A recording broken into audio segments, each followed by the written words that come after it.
Selamat datang dan salam sejahtera. Bertemu kita lagi dalam subjek Pendidikan Moral, Tingkatan 5, unit yang ke-9, Kerjasama Masyarakat Global. Baiklah, dalam unit ini, murid akan dapat yang pertama, memberikan contoh kerjasama dalam masyarakat global. Yang kedua, menjelaskan kepentingan bekerjasama dalam masyarakat global. Yang ketiga, menghuraikan cabaran bekerjasama dengan masyarakat global. Yang keempat, memerihalkan kesan pengabaian sikap kerjasama dalam masyarakat global. Yang kelima, mengekspresikan perasaan apabila bekerjasama dalam masyarakat global. Dan yang keenam, mengamalkan sikap kerjasama dalam masyarakat global. Cadangan nilai untuk topik kali ini adalah kerjasama, toleransi, baik hati, harga diri dan keberanian. Masyarakat global mempunyai pelbagai perbezaan dari aspek politik, ekonomi dan sosial. Walaupun terdapat jurang antara negara, setiap pihak masih memerlukan antara satu sama lain. Oleh itu, kerjasama antara masyarakat global penting untuk keharmonian sejagat. Kini, kerjasama dalam masyarakat global wujud dalam pelbagai bidang. Mari kita tengok contoh kerjasama dalam masyarakat global. Yang pertama kita ada dari aspek keamanan dan keselamatan, seperti program pertukaran pelajar, program beasiswa di bawah pertubuhan antarabangsa. Yang kedua kita ada di bawah aspek ekonomi, di mana program kerjasama perdagangan antarabangsa dan juga program kerjasama dalam sumber tenaga kerja. Seterusnya kita ada dari aspek sains dan teknologi, iaitu program pertukaran kepakaran dalam teknologi perubatan dan juga program pertukaran inovasi produk. Seterusnya kita ada dari aspek pendidikan, di mana antara contoh kerjasamanya adalah program pertukaran pelajar, program beasiswa di bawah pertubuhan antarabangsa. Dan yang kelima kita ada dari aspek sosial. Contoh dia bagi dekat situ adalah program kerjasama pembangunan sosial serantau dan juga tahun melawat ASEAN. Baiklah, seterusnya kerjasama dalam masyarakat global amat penting bagi memelihara dan mengekalkan kesejahteraan dan keamanan global. Berbagai pihak memperoleh banyak manfaat apabila menjalinkan kerjasama global ini. Kerjasama ini perlu dikekalkan agar dapat mengelakkan perselisihan dan konflik antara satu sama lain. Okey, kita tengok kepentingan bekerja dalam masyarakat global. Yang pertama, kepentingannya adalah untuk keselamatan masyarakat dunia terjamin. Yang kedua, sektor pelancongan semakin berkembang, di mana bila mana ada kerjasama antara negara, hubungan antara negara juga baik dan menggalakkan kedatangan pelancong antara kedua-dua negara. Seterusnya kita ada mutu pendidikan dan teknologi teknologi meningkat. Bilanya ada, kalau tadi diterangkan perkongsian ataupun pertukaran kepakaran. Okay, so bila kita negara kita mungkin kurang pakar dalam teknologi, so kita minta kerjasama ataupun minta bantuan dari negara yang pakar, so dia akan dapat membantu negara kita meningkatkan mutu teknologi dan juga pendidikan itu tadi. Okey, seterusnya pertukaran sumber tenaga, hak asasi masyarakat global terpelihara, penguasaan bahasa asing meningkat. Bila ada pertukaran pelajar, contohnya dari aspek pendidikan tadi, okay, so pelajar kita pergi keluar negara, contohnya pergi belajar di Korea, so dia akan belajar bahasa sana, manakala orang Korea pula bertukar belajar di Malaysia dan dia juga akan belajar bahasa Malaysia. Macam itulah penguasaan bahasa asing. Kemudian kita ada silang budaya masyarakat global dapat diterima. Kita tahu setiap negara mempunyai budaya masing-masing. So bila mana kita bekerjasama, kita akan lebih tahu budaya sesuatu ataupun sesebuah negara.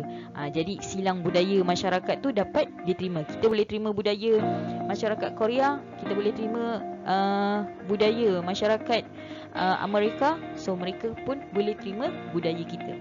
Seterusnya kita ada jenayah antarabangsa dapat dikurangkan. Sektor perindustrian semakin maju bila ada pertukaran kepakaran tu tadi, so semua negara akan maju. Dan akhir sekali kita ada pengekalan kerjasama antara negara. Baiklah, kerjasama juga dapat mewujudkan satu jalinan perkongsian idea dan pendapat dan dalam membentuk persefahaman masyarakat global. Kejayaan sesuatu kerjasama ini bergantung pada kesanggupan semua pihak dalam menghadapi pelbagai cabaran. Kita tengok cabaran bekerjasama dalam masyarakat global. Yang pertama dari aspek budaya dan bahasa. Tadi saya ada bagi tahu tentang penerimaan budaya dan bahasa. So cabaran yang pertama adalah dari aspek budaya dan bahasa, iaitu pengaruh negatif budaya luar, perbezaan norma masyarakat dan juga perbezaan bahasa. Ini antara cabaran lah. Cabaran apabila kita nak bekerjasama dengan negara luar. Negara luar ada budaya mereka, kita ada budaya kita. Mereka pun ada bahasa dia, kita pun ada bahasa kita. Jadi itu yang menjadi cabaran untuk kita bekerjasama dengan masyarakat global. Okey, cabaran kedua dari aspek politik pula. Perbezaan sistem pentadbiran negara. Mungkin pentadbiran kita demokrasi. Mungkin negara yang kita nak bekerjasama tu dia sistem beraja. Itu perbezaan pentadbiran negara. Perbezaan ideologi dan pemikiran, perbezaan peraturan dan undang-undang. Setiap negara berbeza ideologi dan juga undang-undang lah. Setiap negara dia ada undang-undang dan peraturan masing-masing. So bila kita pergi ke negara orang, kita kena patuh dan juga ikutlah kepada peraturan negara tersebut.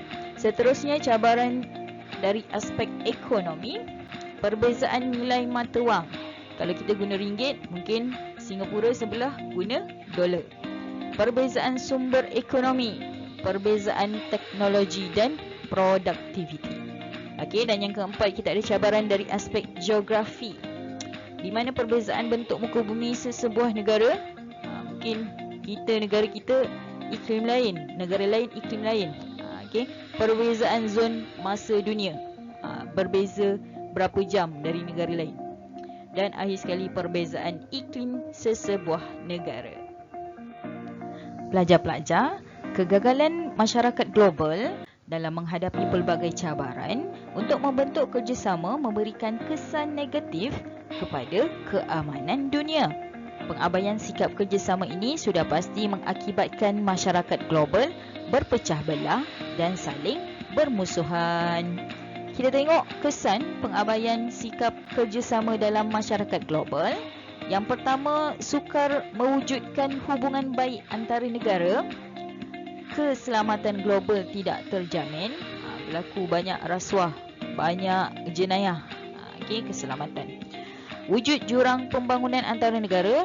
Ada negara yang sangat maju dan ada negara yang sangat mundur. Perbezaan ataupun jurang. Seterusnya, masyarakat dunia hidup dalam kelompok masing-masing, mementingkan negara masing-masing, mementingkan diri sendiri tanpa mengambil tahu hal-hal masyarakat global. Kesan seterusnya, kemampuan sesebuah negara dipandang rendah. Sikap kepedulian masyarakat global semakin pudar. Macam tadilah, bila berlakunya bencana ataupun peperangan, kita tidak ambil tahu tentang masyarakat lain, hanya pentingkan diri sendiri sahaja. Seterusnya kita ada kesan perpaduan global sukar dicapai. Dan yang terakhir, tiada peningkatan dalam kemajuan teknologi. Bila tak ada perkongsian ataupun pertukaran teknologi tu, so dia hanya berada di tahap teknologi tersebut sahaja, tak ada kemajuan. Baiklah, kerjasama global ini dapat menyatukan masyarakat dunia. Dengan adanya kerjasama ini, setiap anggota masyarakat akan sentiasa bersyukur, gembira hormat dan saling menyayangi bagi mengekalkan kesejahteraan global. Okey, kita tengok penggayaan pada muka surat 130 dan 131 buku teks masing-masing. Okey, tengok gambar yang diberi. Laksanakan aktiviti fikir pasang kongsi dengan mengenal pasti jenis kerjasama masyarakat global yang ditonjolkan. Kemudian jawab soalan yang diberikan. Okey, yang pertama ada teknologi perubatan, yang kedua ada teknologi perbankan digital, seterusnya ada pertukaran budaya dan pertukaran pelajar. Okey, soalan dia bagi dekat situ. Jelaskan kerjasama yang dilaksanakan dalam setiap bidang. Okey, jelaskan kerjasama. Okey, kalau tadi seperti yang saya telah terangkan, okey, dari segi kerjasama sains dan teknologi, okey, berlaku ataupun kita mengadakan satu program pertukaran kepakaran dalam teknologi perubatan.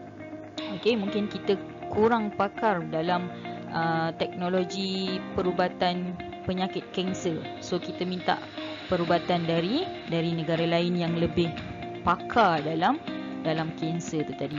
Itu antara contoh dia lah. Okey, yang kedua kita ada perbankan digital. Okey, kalau ni dari aspek teknologi jugalah. Okey, teknologi digital di mana kita mempelajari bagaimana nak menggunakan teknologi digital di dalam negara kita. Okey, seterusnya kita ada pertukaran budaya. Ini dari aspek dari aspek sosial. Okey, macam tadi saya kata, setiap negara kita ada bahasa dan budaya masing-masing. Okey, so mungkin kita pergi ke sana dan kita ajarkan satu budaya Malaysia di negara lain lah. Itu pertukaran budaya. Seterusnya ada pertukaran pelajar. Ini dalam aspek pendidikan. Okey, program pertukaran pelajar lah. Mungkin pihak universiti, kalau dekat gambar tu dia tulis UKM, Universiti Kebangsaan Malaysia. Okey, mungkin dia mengadakan satu program pertukaran pelajar mereka, dia hantar mereka untuk belajar di negara luar lah. Okey, pertukaran pelajar. Baik, kita pergi soalan nombor 2. Bagaimanakah kerjasama ini dapat dilaksanakan dalam negara kita? Okey, so kalau kita tahu contoh sekarang ni adalah tentang COVID-19. Okey, kita tengok contoh dari aspek teknologi perubatan. Okey, kita tak ada vaksin. Kita tidak boleh menghasilkan vaksin untuk COVID-19. Jadi kita import kepakaran dari pihak luar dengan kita membeli vaksin mereka dan mengguna pakai di dalam negara kita. Itu contoh yang boleh saya bagilah bagaimana kerjasama ini dapat dilaksanakan dalam negara kita. Baik, soalan ketiga. Apakah kesan sekiranya kita mengabaikan kerjasama dalam masyarakat global? Tadi pun saya sudah terangkan, jadi saya simpulkanlah secara ringkas dia.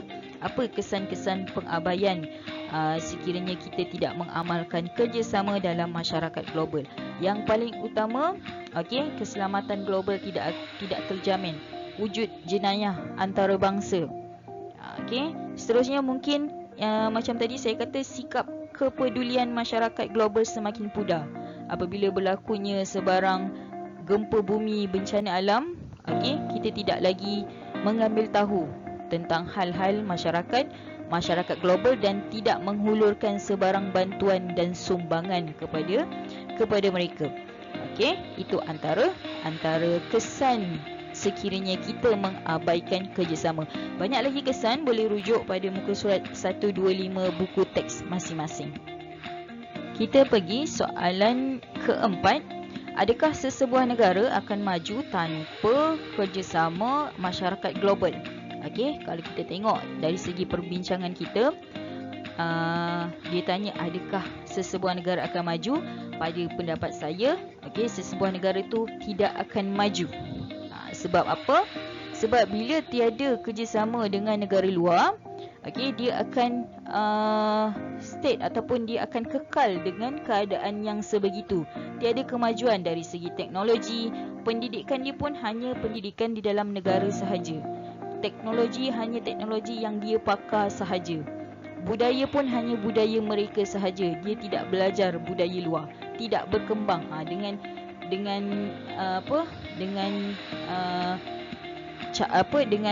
kata yang senang, tidak berkembang lah. Macam awak lah, awak duduk dalam rumah je, tak keluar, tak bercampur dengan jiran, so tak ada perkembangan dekat situ. Sama juga macam negara.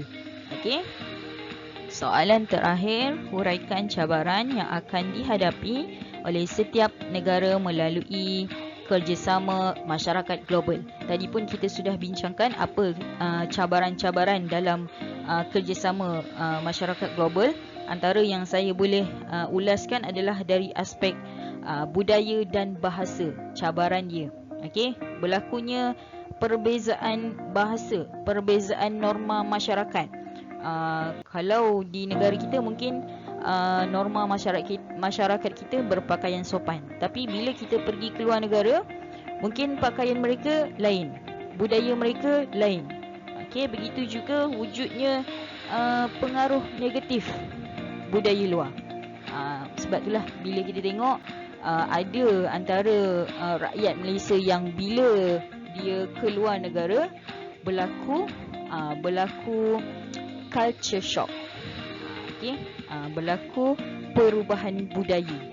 Mungkin budaya dia dekat Malaysia selama dia membesar macam ni, tapi bila dia pergi luar negara macam ni pula. So berlaku kejutan budaya dekat situ. Itu antara cabaran yang boleh saya terangkan sedikit. Untuk selanjutnya boleh tengok pada muka surat 124 buku teks masing-masing. Sehingga bertemu lagi, terima kasih.